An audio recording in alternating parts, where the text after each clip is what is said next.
I see so many people lose out on thousands, tens of thousands, or even hundreds of thousands of dollars simply due to a poor follow-up process from their cold outreach, which is why today I'm going to be talking about the optimal way to follow up from cold email, how you should follow up with people, what you should say, and what you should do to maximize the total amount of warm leads that you have that can ultimately convert into closed deals instead of having them go completely cold. So let's just jump straight in. Today, we're going to be talking about follow-ups when sending cold emails. So more specifically, we're going to be talking about number one, the optimal amount of cold email follow-ups to send to cold people. So if we're reaching out to strangers and we're sending 1,000 cold emails a day, do we send one email to 1,000 people? Do we send 2 emails to 500 people? Do we send 3 emails to 333 people? We're going to talk about how we go about that. Then we're going to talk about number 2, what to say to interested leads. So if someone raises their hand and says, yes, I want more info, what do we say to them? Then number 3, we're going to be talking about how to maximize the amount of total appointments scheduled from hand raisers. So if someone says,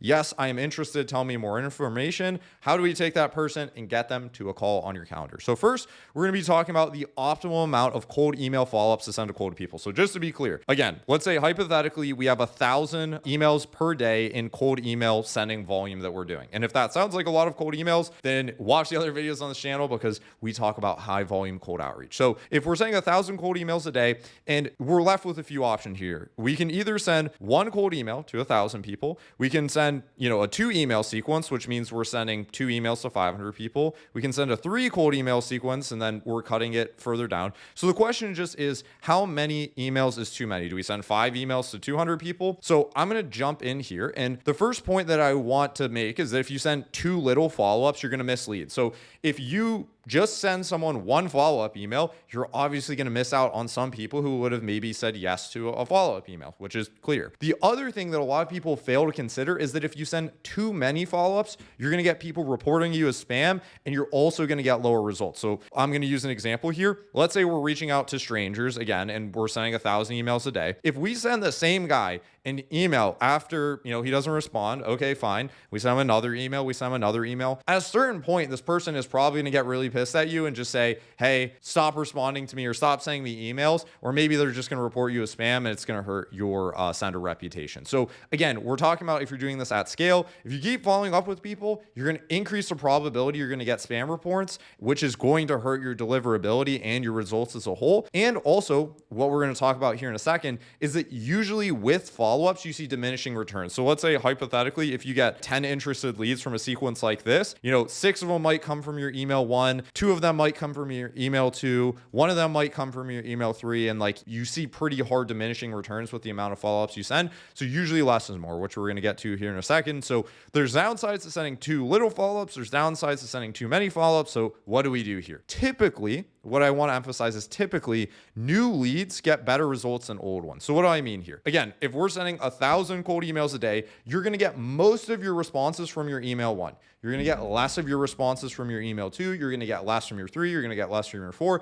And this makes sense. The reason why is because if someone is the hottest, most warm leads are going to raise their hand immediately because they have the immediate pain. And usually the people that you catch from your follow-ups, it's just that the timing wasn't right in that exact moment, or they have less of a need, or, whatever it might be. If they have the most burning, hottest pain, they're probably going to respond to your email 1 and you're going to see diminishing returns, which makes sense. So the question becomes, do we send, a bunch of follow-ups and, try and squeeze everything out of it as possible, or do we send less follow-ups and try and maximize the results? So the answer here is, if possible, let's say hypothetically, you have a total addressable market of 1 million people, right? If you have a total addressable market of 1 million people that you can reach out to, and you're sending 1,000 emails a day, there's no reason why you should send follow-ups to these people if they haven't raised their hand. I would much rather hit all of these million people one time than try and hit 500,000 of these people 2 times, or 100,000 of the people 3 times, or whatever. You can do the math. You get the idea. We want to reach out to more new people rather than following up with people people that haven't expressed interest, because it just comes back to this point that you typically see diminishing returns with follow-ups. Now, the caveat here is that a lot of times your total addressable market might not be this big. So again, let's assume hypothetically you have 1,000 emails a day worth of sending volume. If your market size is only 10,000 people, you're going to burn through all of those people in 10 days if you just send them one follow-up. So in this case, the way that you'd maximize your results is sending more follow-ups, which we're going to talk about here. So more specifically, or just to be clear here, if you have a big total addressable market or you are not sending a lot of cold emails, you should probably just send fewer emails to more people. Now, if your market is very small, then that means that you should send more follow-ups, because this will overall maximize the results you're getting. So the caveat here again is your addressable market size. And also I want to be clear, this concept only applies to people that are cold. If someone responds, if someone says, yes, I am interested, that's a totally different ballgame, because they have now been engaged and you want to follow up with them into eternity, which is what we're going to talk about here in a second. So super high level, if you're running a cold email sequence and you want to figure out how many emails you should send in your cold sequence to people that don't raise their hand, it depends on your market size. If your market size is bigger, you want to send less cold emails. If your market size is smaller, you're going to send more cold emails to the same people, because there's only so many people you can reach out to. When someone raises their hand, we want to maximize those leads. We're going to talk about how to do that in part 3 here. The next thing I want to talk about is what to say to interested leads. So let's say you listen to me, you're like, hey Matt, my addressable market's really big, but it's not insanely big. So we're going to send, 2 total emails in our sequence. Awesome. Now let's say on the email 2, someone raises their hand and they say, yes, I am interested, or whatever it might be. What do I say to them to actually get them on the phone or maximize that probability? So the second thing we're going to be talking about here is what to say to interested leads. So in the case that someone says that they're interested, I have a 3-part framework. The first part of the framework is to answer their question. Most of the time when people are interested, they don't just say, yes, I'm interested, let's get on a call. Usually they say something along the lines of, can you send me more info? Can you tell me your pricing? Can you tell me how this works?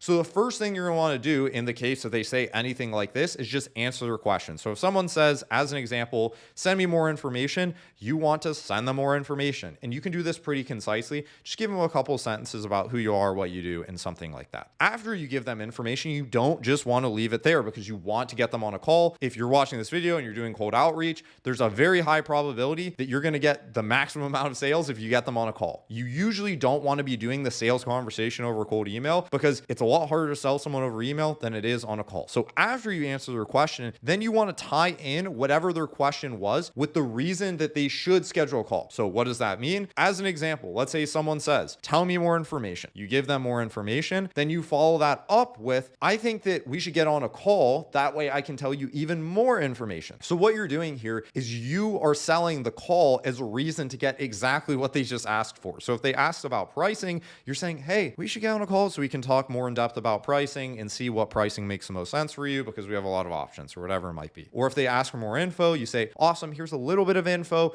but I'd love to get on a call so I can give you even more info. This way you are taking them, the sales conversation, away from the email and onto an actual call where you can get the money. Because if you take your sales conversation and you continue to go back and forth over email, you're just going to have email after email after email. And usually they're just going to keep going back and forth, and you're not going to be able to handle objections appropriately, get to the root issues. It's a very transactional type of conversation. But if you take it straight from the email to a phone, let's just pretend that this is a nicely drawn phone that is ringing or whatever, then you can close the deal, because you can handle objections and you can get to the root of their pain points. So you're going to tie in whatever their question was with the reason that they should have a call. And then after that, you're going to go straight in for the kill, and you're going to propose times to meet in their time zone. I emphasize in their time zone because it's easier for them to pick a time if it's in their time zone. So as an example, I'm just going to verbalize this out. The way that you would respond to someone saying, can you send me more info, is you give them a little bit more info. You tell them that you should schedule a call. That way I can give you even more info. And then you say, hey, does this time or this time work for a call? Very elegant way to get them off of email onto a phone call. And that way you can maximize revenue.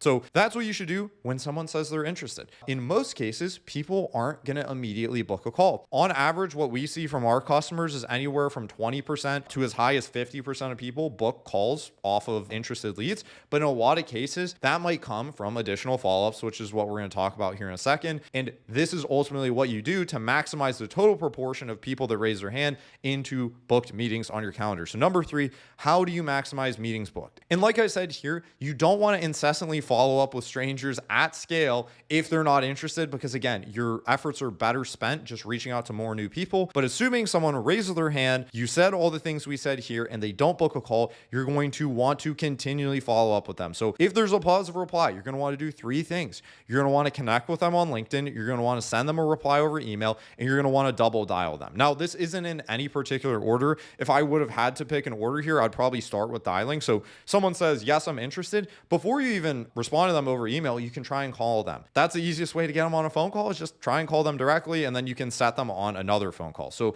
I would start off in a hypothetical universe where you have infinite resources, double dial them, see if they pick up. If they don't pick up, send them an email. You can send them an email saying, hey, I just tried calling you. I'm just going to drop this email here. You give them the framework that we just talked about, and then you can send them a connection request on LinkedIn. Now, what does this do? You're following with them on 3 channels immediately when they're the most interested, as quickly as possible, which shows you that, number one, that you're not just an AI bot, because, you know, an AI bot might respond over email. You're responding on all different channels. So you're hitting them on LinkedIn, you're hitting them on email, you're dialing them. And then if they don't respond, then you do the same thing over again. You message them on LinkedIn, you follow up them on email, you dial again. And also, to be clear here, when I say double dial, basically what you're doing is, instead of just dialing them once, you dial them twice in a row. The reason why is because a lot of people that have iPhones, like I do, and if you have do not disturb enabled, what this does is it auto rejects the first phone call that someone gets. And so if you dial them twice, then it goes through the do not disturb and actually lets your phone call ring. So easy hack for anyone doing any sort of cold calling.